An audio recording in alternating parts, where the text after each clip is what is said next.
Buenos días, profesor.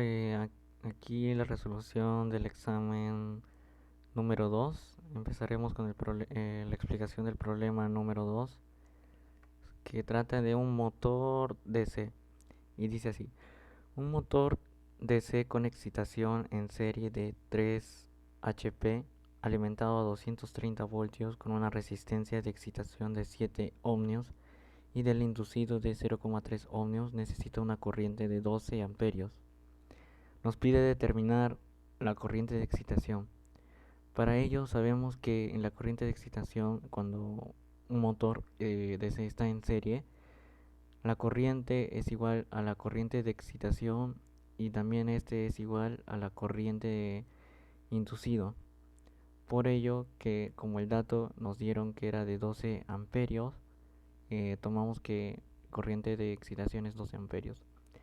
Para la B también nos pide corriente del inducido. Este también es de 12 amperios, ya que, como dije anteriormente, son iguales. Ahora la C nos pide potencia de pérdidas eléctricas. La potencia de pérdidas eléctricas se halla con la siguiente fórmula: con la corriente al cuadrado por la suma de la resistencia resistencia de excitación y la resistencia del inducido. El problema nos dio que la resistencia de excitación era 7 ohmios y del inducido de 0,3 ohmios. Resolviendo esto nos quedaría 1051,2 watts de potencia de pérdidas eléctricas.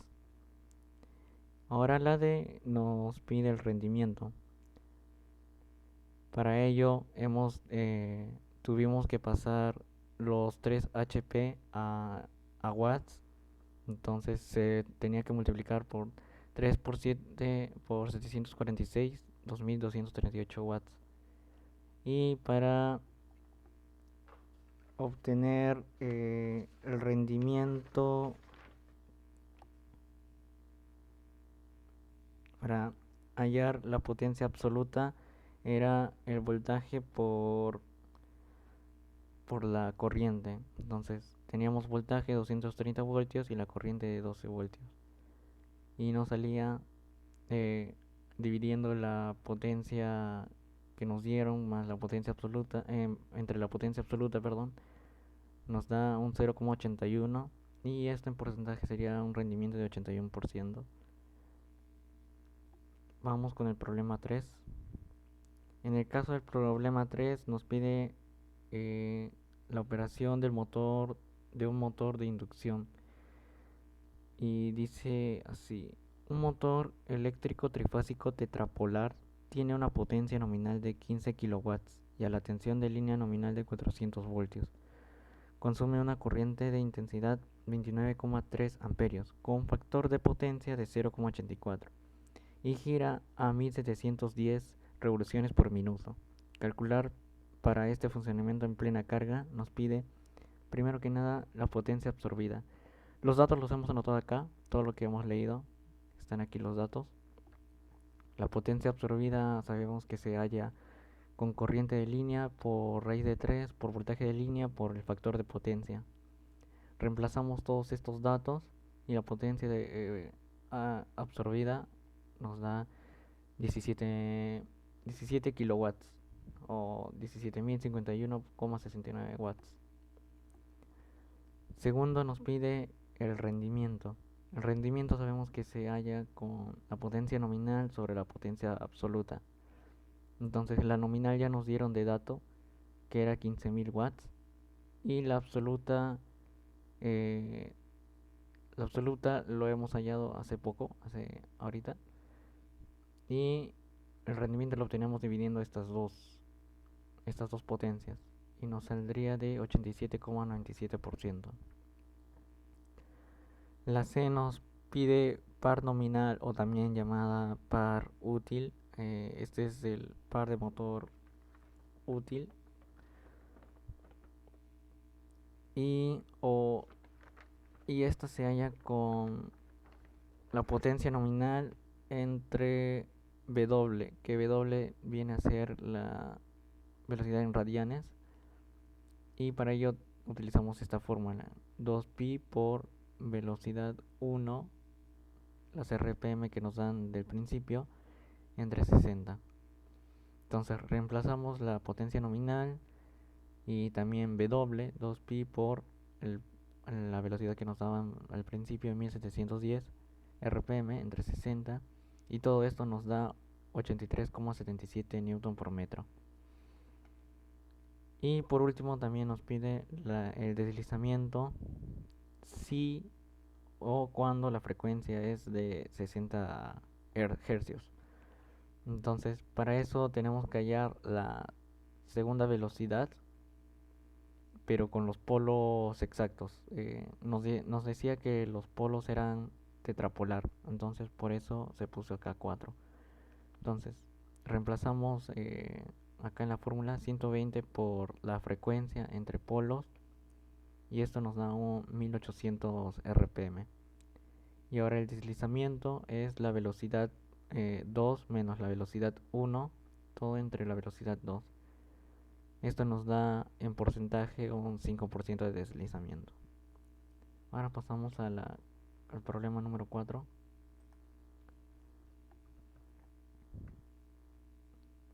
En el problema número 4 estamos utilizando un generador AC síncrono, y el problema nos dice que un generador síncrono con el bobinado del estator en estrella tiene 24 polos que suministra una potencia de 10.000 kilowatts a una carga eléctrica, con una tensión de línea de 18.000 kilovoltios y una corriente de línea de 350 amperios. Todos estos datos los hemos anotado aquí, y nos pide hallar la potencia aparente de la máquina. Esta potencia aparente se halla con la siguiente fórmula: raíz de 3 por voltaje de línea por intensidad de línea. Reemplazamos los datos que nos había dado inicialmente, y la potencia aparente nos sale que son 10.911.920,09 watts. Ahora nos pide el factor de potencia. Para hallar el factor de potencia primero tenemos que hallar la potencia activa.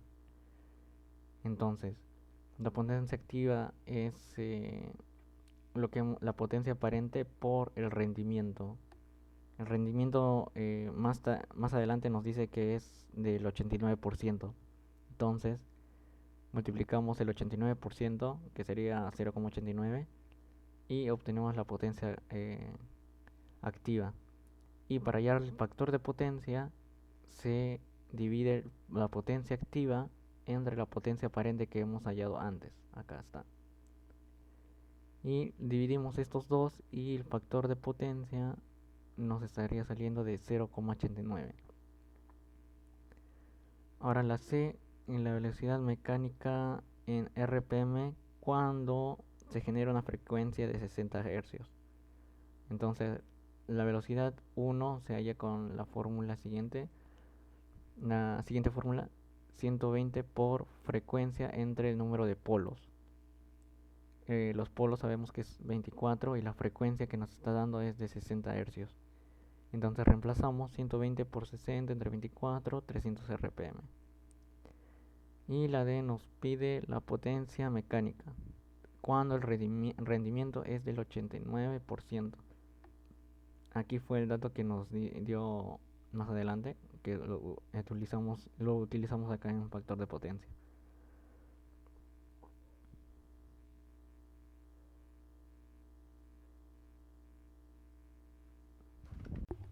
Perdón, hubo un lapsus y no logré resolver ese. Ahora sí lo resolví. La potencia mecánica del rendimiento, si el rendimiento es del 89%, tomamos la potencia absoluta por el rendimiento, y como el rendimiento es de 89%, la potencia mecánica nos sale de 8.900 kilowatts. Ahora vamos con la pregunta 5.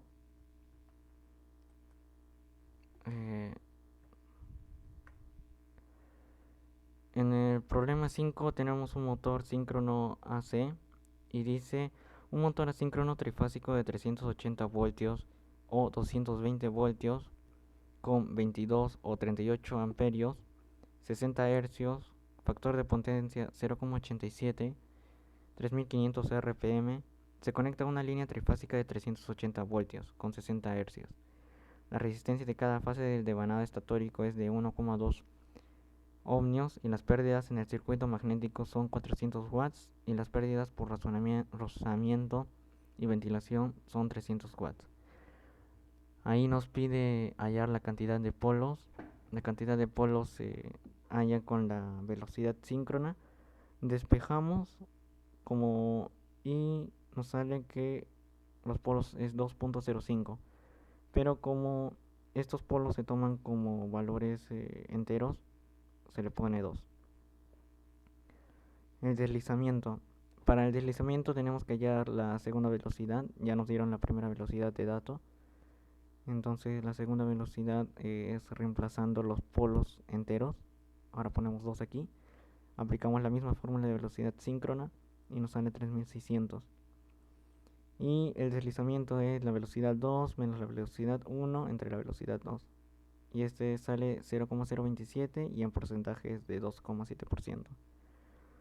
La potencia absorbida es la raíz de 3 por el voltaje de línea por la corriente de línea por el factor de potencia.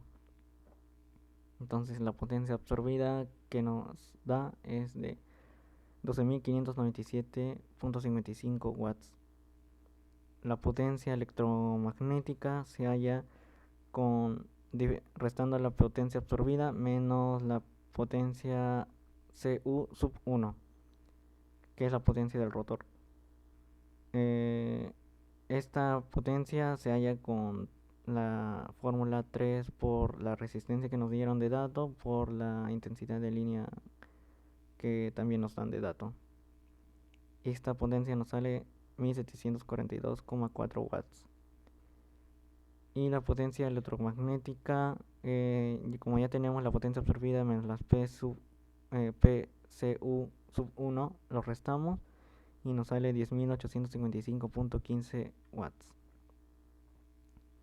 También nos piden la potencia mecánica desarrollada, que es restando 1 menos el deslizamiento, que aquí está, este es el deslizamiento, por la potencia electromagnética.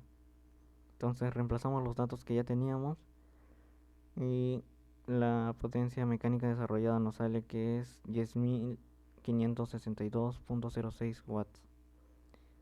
La potencia útil también nos piden, que es restando la potencia mecánica desarrollada menos las pérdidas de las potencias de pérdida en circuito magnético, que son 400 watts, acá está, y las pérdidas por rozamiento y ventilación, que son 300 watts. Estas pérdidas se suman y se les resta a la potencia mecánica desarrollada.